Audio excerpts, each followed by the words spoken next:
Bonjour tout le monde, bienvenue à cette nouvelle vidéo de TW 2016, édition WWF 1988. On va débuter la deuxième semaine du mois de mai qui va nous mener à notre pay-per-view que j'ai renommé Big Event, qui sera le Big Event. On va d'abord regarder qu'est-ce qu'on a fait au dernier show. Primetime Wrestling, un B+. On a fait un sell-out dans le Midwest avec un main event entre Roddy Piper et Adrian Adonis. Un peu décevant le résultat, pour seulement un B.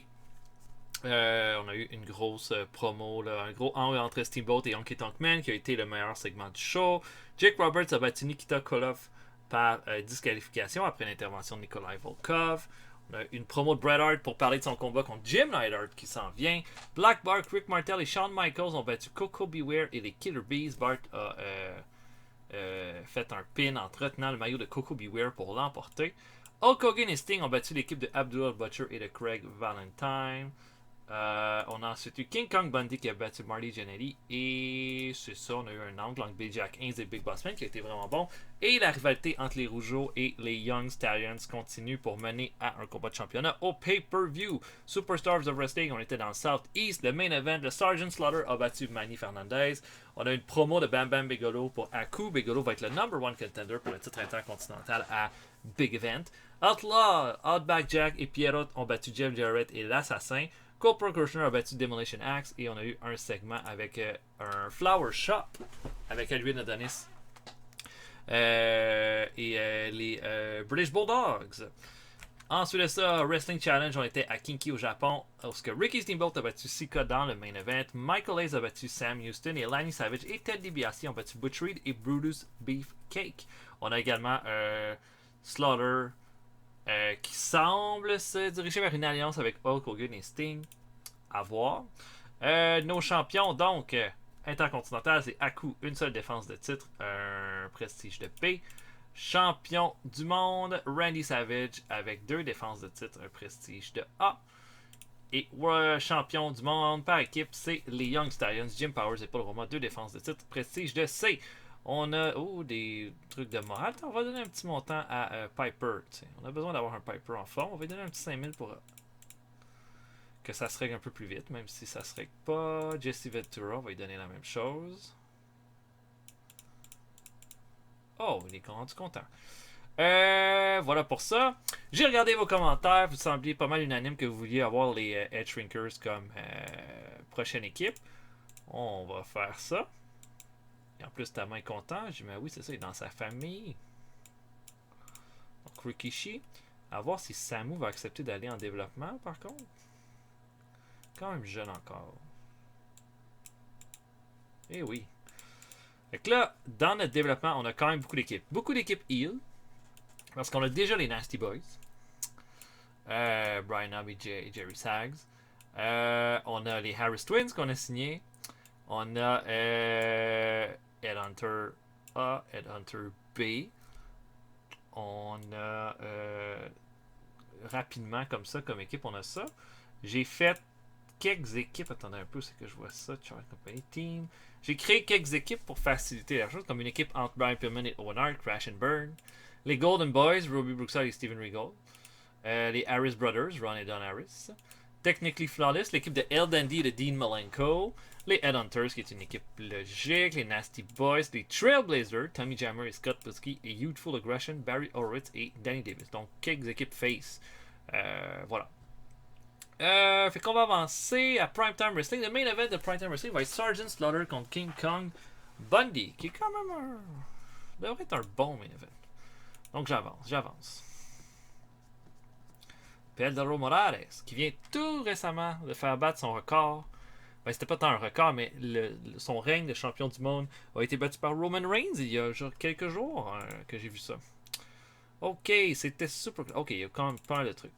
Jim Crockett ont fait un show. Kurt Hennig et Jimmy Valiant ont battu Chavo Guerrero et Dennis Condrey. Ric Flair a battu Bruiser Brody dans un très bon match. Et le Carnage Kids. Ça, c'est David Schultz et Tommy Jammer ont battu les Mulkey Brothers. B-. Ouais.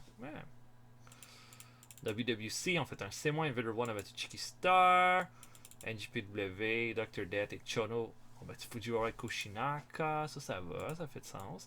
Super Clash a fait un B-. Jimmy Snuka a battu Larry Zbyszko dans le main event. Raw match. Kevin Von Erich a battu Stan Lane. Hercules Ayala a battu Bulldog Bob Brown. Ok. Pas grand chose par contre à dire là, de ça. Là. Puis leur show a fait un C+. Ok. Oh. Ok, bon. Là, vous voyez déjà, là, vous voyez un. L Dandy Development. Ok, il serait prêt à revenir dans notre roster. Ben écoute, on va le ramener. Who are you two? On va pas douter de L Dandy. Il va être un face, mais je pense que c'est un meilleur heal en fait. Il me semble. Il est bon dans les deux. Ok. Je pense que ça va être un bon élément. C'est un bon lutteur technique. Ok. Donc, ce que je vais faire, c'est que j'avance au show. Puis on se voit après. Ensuite, à tantôt tout le monde. Ok. Donc, deux incidents. Steamboat et Sam Houston. Des trucs pour travailler heal. Et des trucs à travailler face au Broken Roller. Je suis vraiment décontenancé à toutes les fois que je vois ces trucs-là. Ok, bon. L Dandy, on va tout de suite essayer de lui trouver quelqu'un.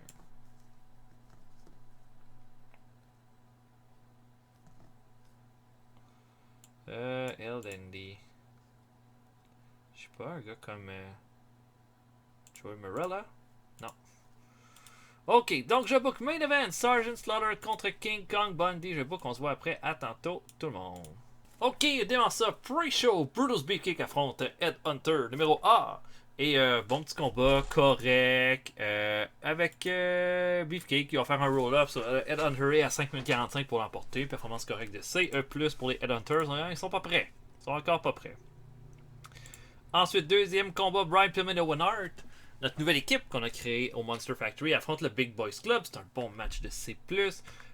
Pillman va faire un full Nelson. Non, Hercules va faire un full Nelson à Brian Pillman pour le faire abandonner à 8 minutes 50. Hercules améliore son performance skill avec ça.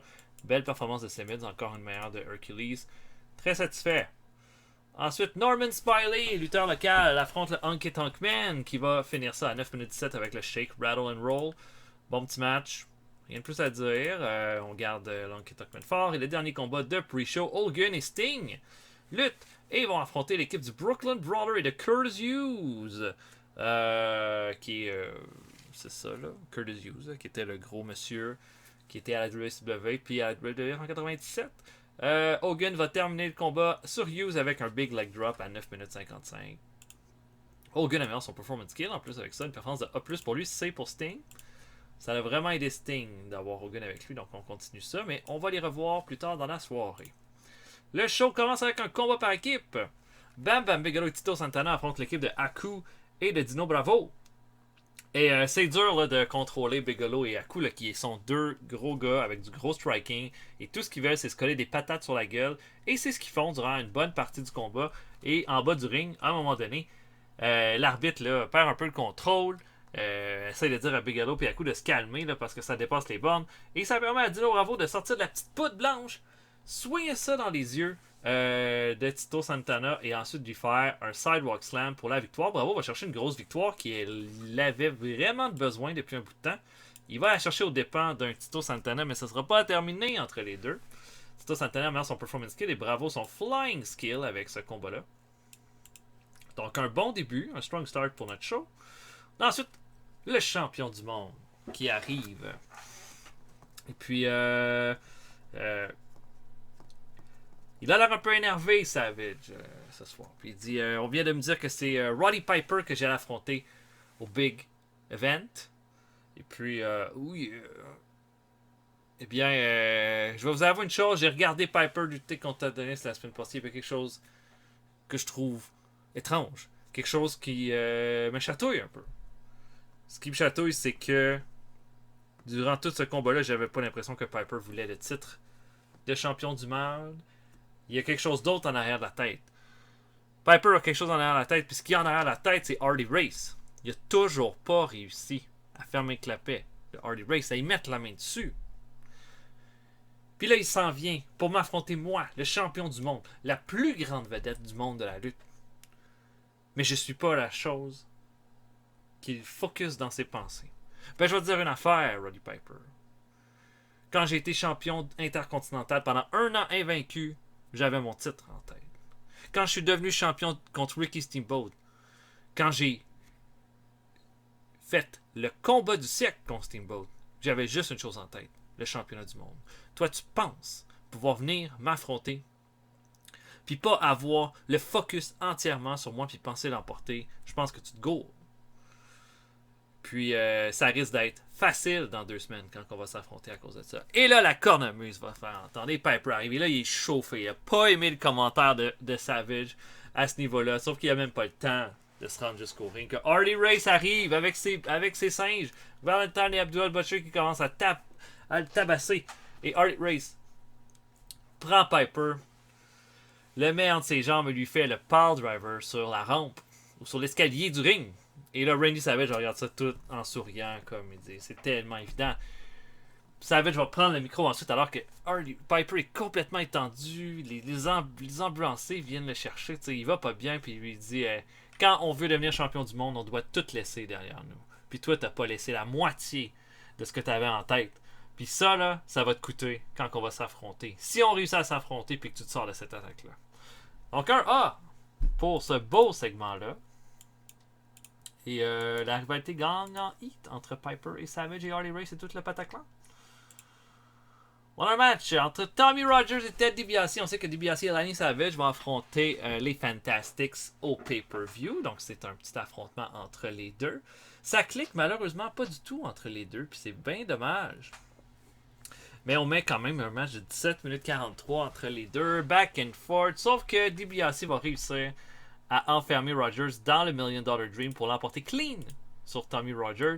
Et voilà, on leur donne. C'est rare qu'on les fait perdre, les Fantastics. On les a vraiment montés en fou. Mais là, voilà, ils ont perdu ce match-là. On a ensuite Adrian Adonis qui est avec Mean Gene Okerlund, qui dit qu'il a fait une annonce à faire. Il a dit que il y a eu un grand manque de respect de la part des Bulldogs la semaine dernière. Et puis que il a donc décidé de les challenger. De les challenger au Big Event. Puis il a trouvé le partenaire parfait pour challenger les Bulldogs. Et là, on voit l'ombre de l'Undertaker s'avancer vers pour l'entrevue, disant rien, montrant même pas son visage en dessous de son chapeau. Puis il dit que ça va être un massacre parfait au Big Event dans le combat par équipe. Donc les Bulldogs contre Adonis et Undertaker au pay-per-view. La rivalité perd en heat cependant. Combat par équipe, Jake Roberts et Jim Duggan affrontent le Communist Party. Et puis là c'est vraiment avec Duggan et le Communist Party, on est vraiment dans un combat comme USA, Russie, tout ça. Roberts lui veut juste une piece de Volkov, parce que c'est lui qui a causé sa défaite, qui a causé sa victoire, mais qui a causé la fin du match la semaine passée. C'est un bon combat, bien équilibré entre les deux équipes. On a mis ce combat-là comme le combat storyline de notre show. Donc ça limite un peu sa victoire. Au final, qu'est-ce qui va se passer? Ça va être Roberts qui finalement va être dans le ring contre Volkov. Et Roberts va le dominer. Et va être sur le point là, de faire le DDT à Volkov. Sauf que Kola va faire le Russian Sickle sur Roberts. Et Volkov, au lieu de faire le pin, va s'enfuir. Il va s'enfuir. Et va causer un count-out, une victoire par décompte extérieur à Roberts et Duggan à cause qu'il va s'enfuir. Et là, Kola comprend pas qu'est-ce qui se passe. Pas vraiment fier. Et puis prend le drapeau de la Russie, s'en va en coulisses alors que Roberts et Duggan fight la victoire avec le drapeau des États-Unis. Et ça se termine comme ça. Un B. C'est bien. Ok. Et puis on est en coulisses. Et là, on a en fait l'entrée de Billy Jack Haynes. Il est attaqué par le Big Boss Man, mais Billy Jack Haynes prend vraiment le dessus dans cet affrontement-là. Les deux se battent en bas du ring. Et Haynes va soulever Big Boss Man à bout de bras, il va lancer derrière la clôture de la foule et la foule va être complètement en délire avec ce spot-là.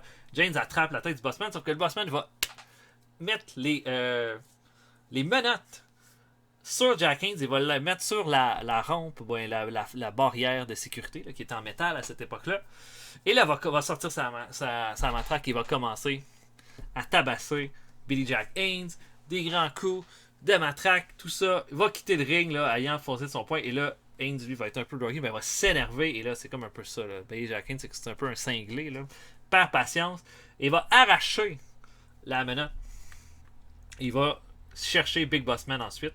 C'est une de nos bonnes rivalités. Ça fait juste des A. Donc, ça va être bon pour Billy Jack Haynes. Ça va être bon pour le Big Boss Man. Donc, un bon A pour cette rivalité-là. Très content. On a un match entre Marty Jannetty et Blackbard. C'est plus un combat pour mettre en avant Blackbard qui va affronter Coco Beware au pay-per-view. Blackbard va faire son Texas Trash Compactor à 10 minutes 23 pour l'emporter dans un bon petit combat. Vraiment rien d'autre de plus à dire. C'est juste un combat pour le mettre en avant-plan. Une promo de Jim Neidhart avec Mean Gene Okerlund. Mean Gene lui demande là, comment il prévoit son combat contre Bret Hart.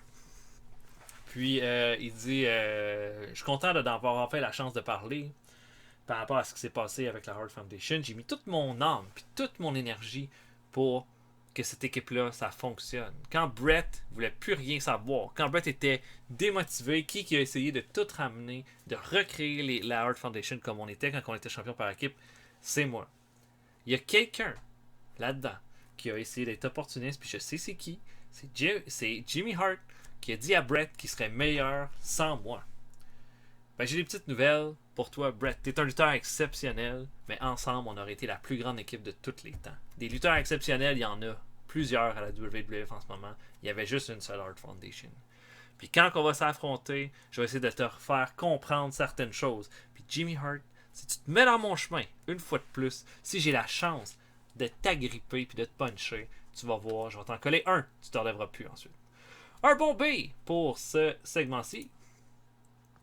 Et ensuite, on a notre main event, Sergeant Slaughter contre King Kong Bundy. Voilà. Ça fait seulement un B. Je m'attendais un peu à ça. Bundy, je pense que c'est pas mal fini les A. À moins que ce soit les combats par équipe.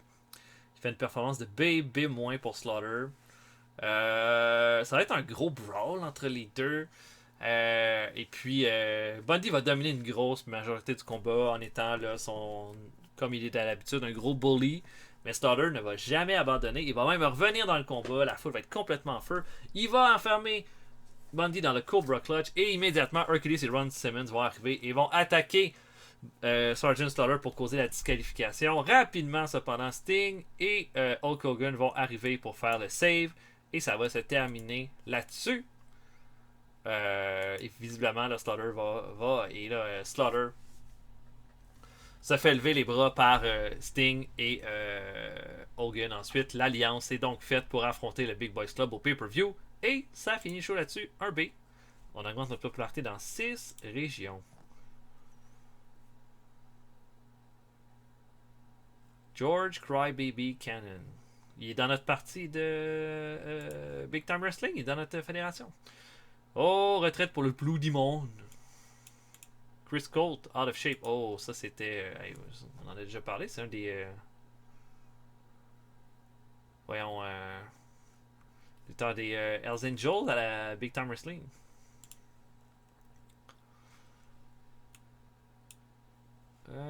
Ok. Hogan dit que Bigelow doit apprendre à faire du selling. Mais Jake Roberts dit que Marty Jannetty est bon dans le ring. Bon, l'opinion d'Hogan, on s'en fout un peu, mais les autres, ça va. Bon, fait que Rikishi, c'est officiel. Ça, c'est des bonnes nouvelles. Ok, qu'est-ce qu'on veut pour le prochain show maintenant?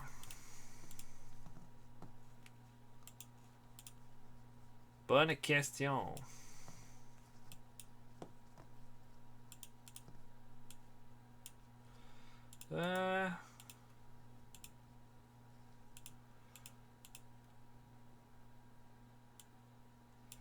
Attends, je peux avoir Kirchner. Kirchner pourrait lutter contre quelqu'un. Ben, il va lutter contre quelqu'un. En tout cas, ça, c'est sûr.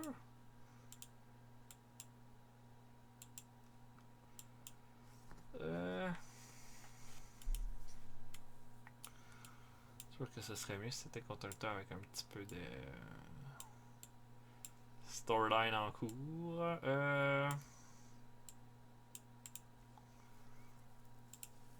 Santana, McGee, Abdullah, Arn Anderson, Bigelow, tiens, Bret Hart. C'est quand même plus logique. Fait Corporal Kushner contre Bret Hart en main event. Et j'avance jusqu'au show et on se voit après. Tantôt, tout le monde. Ok, donc on va faire un middle. On va aller pas mal au hasard là-dessus. Là, tiens. Pour Hercule.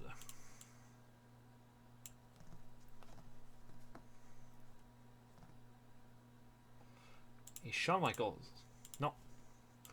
Pas d'amitié qui se crée. Main event, Corporal Kushner contre Bret Hart. Jabba qu'on se voit après. À tantôt, tout le monde. Ok, on ouvre ça. Pre-show. Piero Jr. affronte Steven Regal. Bon petit match de D+.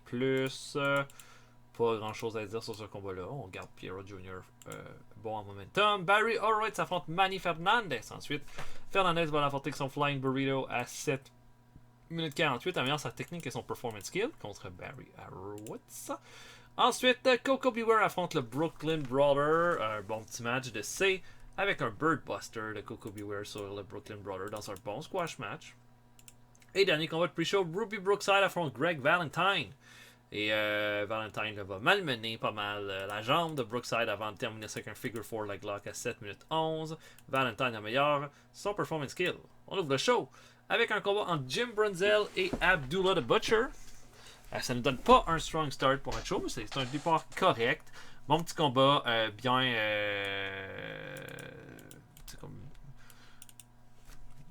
Bien mené entre les deux lutteurs avec le Butcher qui va l'emporter avec un elbow drop du Soudan à 11 minutes 56 pour la victoire. On a ensuite le gros segment là, un segment là, pré-enregistré où est-ce qu'on voit les champions par équipe, les Young Stallions, qui s'en va dans une école pour... ben c'est ça, ils sont accompagnés de Vince McMahon. Vince McMahon qui dit on est vraiment content à la WWF de vous présenter la grande relève de la WWF, puis deux jeunes, deux American Boys, deux jeunes, puis ça pourrait être vous, ça, dans quelques années. Les Young Stallions et Jim Powers, c'est pas comment, ils sont dans un amphithéâtre. Et là, ça fait sensation, tout ça. Tout le monde est tellement content.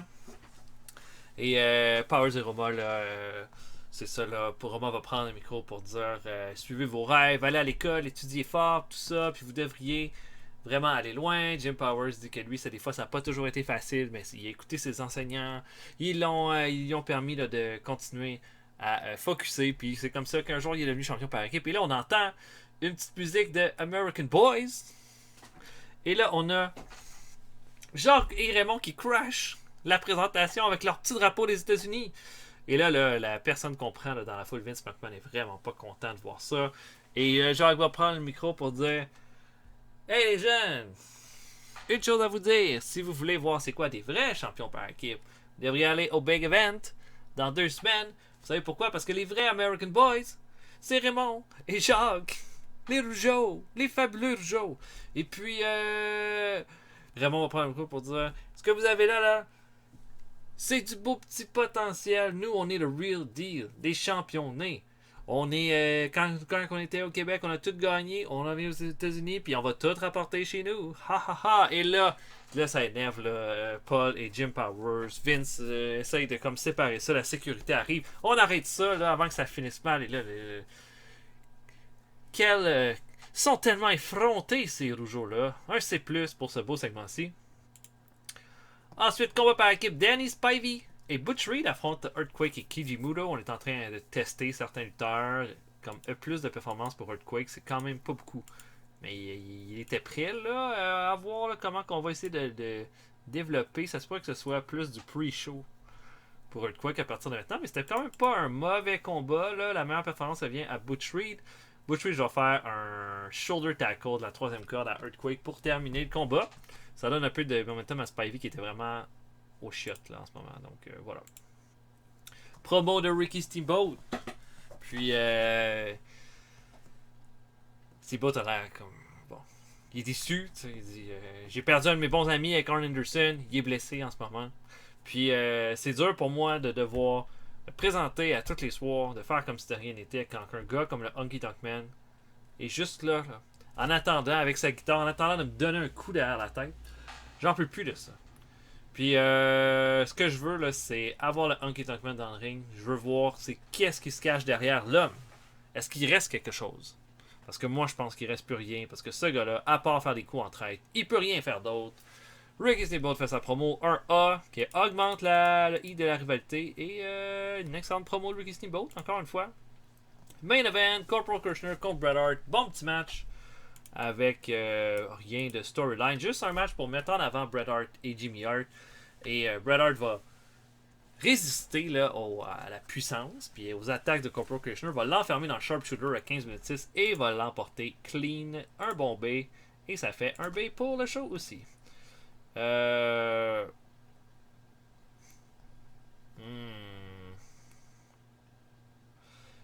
peut-être avec un film de Friday the 13th. C'est cool ça. Rufus R. Jones prend sa retraite. Big Bad Mama est frustré. Et c'est ça. Donc, ok, on va faire un. On va aller au Japon ou ailleurs. On peut toujours aller ailleurs. Hein. Mettons, je dirais Brian Blair. Il est populaire partout. Il est populaire au Canada. On pourrait aller au Canada.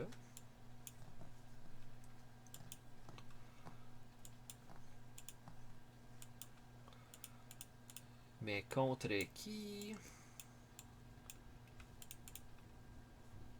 Je pense pas qu'il est pas. C'était ça. Là. Je ferais-tu un match entre Undertaker? Non, Undertaker a eu son segment cette semaine.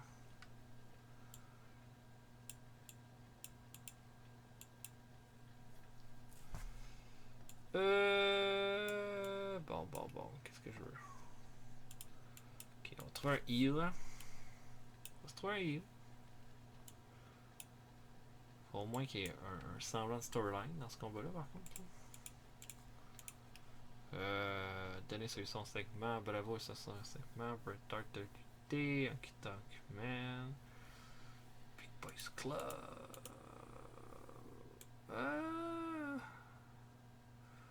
Peut amener quelqu'un qui a pas lutté encore. Sinon, j'aurais Fulton contre Lanny Savage. Québec, Ontario. Fulton a un peu de popularité là. Lanny Savage. Aucune popularité ailleurs en Australie. Ah. Intéressant. Ou sinon, je mets le Big Boss Man contre Brian Blair. Je pense que ça va être ça. On va y aller de même. On s'en va au Québec. Pas au Japon.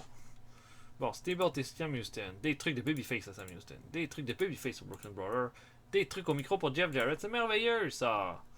Ok, middle.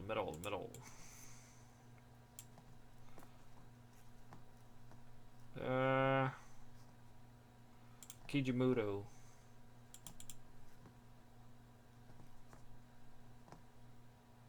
Et Bobby Fulton. Non, ok. Donc je book main event Brian Blair contre contre Big Boss Man. Et on se voit après. À tantôt tout le monde. Ok, on est au Colisée Desjardins. Et on ouvre le show alors que Rick Steiner affronte Fred Hotman, alias Tugboat, alias The Shockmaster. Et Rick Steiner va l'emporter qu'un Flying Bulldog à 5 minutes 57 dans un bon petit combat de D. Ensuite, Tom McGee affronte Kamala. Et wow! Tom McGee a donné un C+. C'est quand même impressionnant. Lui et Kamala ont une incroyable chemistry ensemble. Et voilà, ça va être un C+. Kamala va terminer ça dans un squash match avec un Giant Splash à 5 minutes 34. Ensuite, un match entre Mike Davis d'un Enhancement Talent et Buzz Sawyer. Rien de vraiment folichon. Sawyer va l'emporter qu'un Diving Splash à 8 minutes 23. Et le dernier combat de pre-show, Bobby Fulton affronte Brian Knobbs. Ça fait un D. Vu que Tommy Rogers a lutté cette semaine, je voulais faire lutter Bobby Fulton. Il va l'emporter avec un Flying Body Press à 8 minutes 18 et va même améliorer son performance skills du même coup. On ouvre le show et oh, j'avais vraiment pas calculé la barrière du langage parce que je veux dire ah ben ça c'est dommage parce que je suis au Québec hein. J'aurais dû penser à ça. Bon, on avait juste un segment de Seigneur Jésus de Vince McMahon qui accompagnait Roddy Piper en dehors de l'hôpital et Piper avait le feu dans les yeux. Il disait que non seulement il va remporter le titre de champion du monde, mais il va se venger de ce qui est arrivé la semaine passée. Et ça aurait sûrement été un bon segment si c'était pas que c'était en anglais. Un match. Les British Bulldogs affrontent l'équipe de Mike Sharp et Jeff Jarrett. Bon petit match, pas trop compliqué de la part des Bulldogs qui vont vraiment là, montrer qu'ils sont ultra dominants. Vraiment question de les mettre en avant-plan pour affronter Adonis et Undertaker ensuite. Tom Zank affronte Eric Embry. Rien de spécial dans ce combat-là, là, aucun enjeu. Tom Zank va l'emporter avec un missile dropkick à 12 minutes 4 dans un combat très ordinaire. Ensuite, Coco Beware qui arrive là et puis c'est un segment qui est en coulisses. Coco Beware salue, donne des autographes. Il est attaqué par Black Bart. Il a un fer et Black Bart va ferrer la jambe de Coco Beware là, et c'est comme pour lui montrer que c'est sa propriété. Et là les ambulanciers vont venir aider Coco Beware et il va le laisser comme ça. Black Bart a sa gimmick là. Il faisait ça à la WWF, il mettait du fer sur ses adversaires, il vient de le faire à Coco Beware. Et notre main event, qui est pas fort, un match entre Brian Blair et Big Boss Man, une victoire clean du Boss Man là-dessus à 14,52 et on n'a pas eu un gros show. Un C-, c'est vraiment hors de nos habitudes, mais on avait presque plus de face pour lutter contre nos heels, donc on était un petit peu en manque de face, c'est ça que je dirais. Oh, Bruiser Brody quitte la Jim Crockett Promotion. Paul. Hein? Expliquez-moi pourquoi. On le sait pas. On le sait pas. Il a juste quitté. Donc, ok. Et Joe Scott dit que Mike Davis connaît pas que les fans. Le petit gars a besoin de Upside Down. Ok. Bon, prochain. Primetime Wrestling.